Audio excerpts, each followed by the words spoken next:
Homme du Rohan, traître, conseiller et médecin personnel de Théoden, aujourd'hui nous allons dédier un court épisode à Grima, dit Langue de Serpent. Grima eut une enfance peu connue. Il était le fils de Galmod de Rohan. Galmod, qui était connu dans sa région pour être plutôt simple d'esprit, c'est d'ailleurs la signification très probable de son nom. Ce qui n'est pas très reluisant, on sera d'accord. Le nom, Grima, voudrait probablement dire le spectre ou le lait. Le pas beau, pas le produit laitier. Donc, sa jeunesse est peu connue, et tout ce que l'on sait de son histoire est ce qui est rapporté dans Le Seigneur des Anneaux, c'est donc ce que j'en rapporterai ici.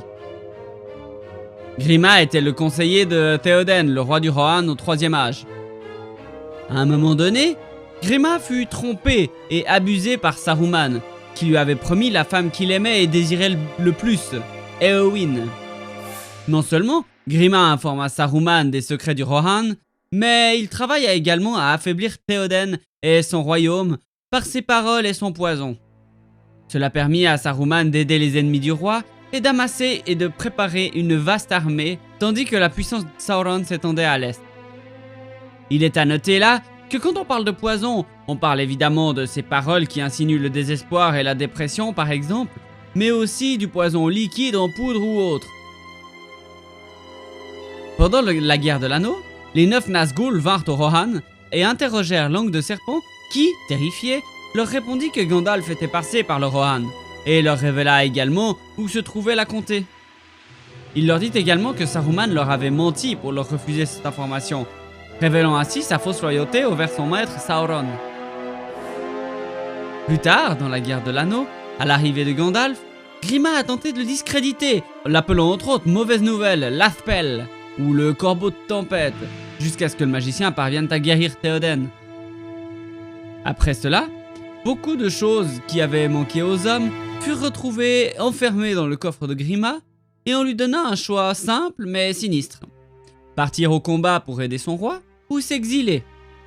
Choisissant la seconde solution, il alla s'abriter avec Saruman à Orthanc, où il assista à la bataille de l'Isengard et l'attaque par les Ents.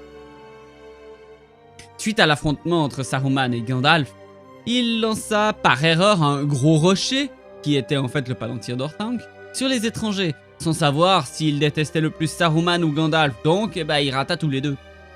Saruman semble l'avoir sévèrement puni pour cet acte. Alors qu'il était détenu à Orthanc, Grima est devenu faible et maigre. Lorsque Sylvebarbe les a libérés, lui et Saruman, ils sont partis et se sont dirigés vers l'ouest. En chemin, ils ont été confrontés à Gandalf, Celeborn, Galadriel et les Hobbits, en route vers le nord du pays de Dun. Ils les ont trouvés comme des mendiants ambulants, et Saruman a donné un coup de pied à Grima pour qu'il avance, alors qu'il s'exclamait à quel point il détestait son maître. Galadriel dit alors à Grima qu'il était libre de le quitter, mais ce dernier ne répondit pas. Saruman avait déjà exercé son contrôle sur la comté de loin en y envoyant des hommes malfaisants, comme on l'a vu dans mon épisode sur la bataille de l'Aesir tout récemment. Aussi, Saruman a-t-il cherché sa vengeance dans une tyrannie mesquine sur les hobbits qui ont indirectement assuré sa chute. Pendant cette période, Grima se dégrada de plus en plus, jusqu'à devenir un misérable rampant, ressemblant presque à Gollum, et Saruman raccourcit son surnom à simplement Serpent. Pendant cette période, il tua l'Otan Saké de Besace sur ordre de son maître et l'a peut-être mangé car Serpent a eu grand faim ces derniers temps. Encouragé par les paroles de Frodon, qui lui disait qu'il n'avait pas à suivre Saruman, et poussé par le mépris de celui-ci, il utilisa un couteau caché pour égorger son oppresseur et s'élança sur la route ensuite en criant. Il fut rapidement tué par plusieurs flèches de Hobbit, et ainsi, Langue de Serpent fut officiellement la dernière victime de la guerre de l'anneau. Voilà pour la courte histoire de Grima, Langue de Serpent. Je vous laisse avec mon programme de stream de la semaine qui comprendra du Battlefront 2 mardi, du Bataille pour la Terre du Milieu 2 mercredi et du Age of Empires 2 jeudi. Oui, on dirait bien que c'est la semaine des suites aujourd'hui. N'hésitez pas à venir me retrouver sur Facebook et Discord ou à m'aider sur Tipeee si le cœur vous en dit. Tous les liens sont en description.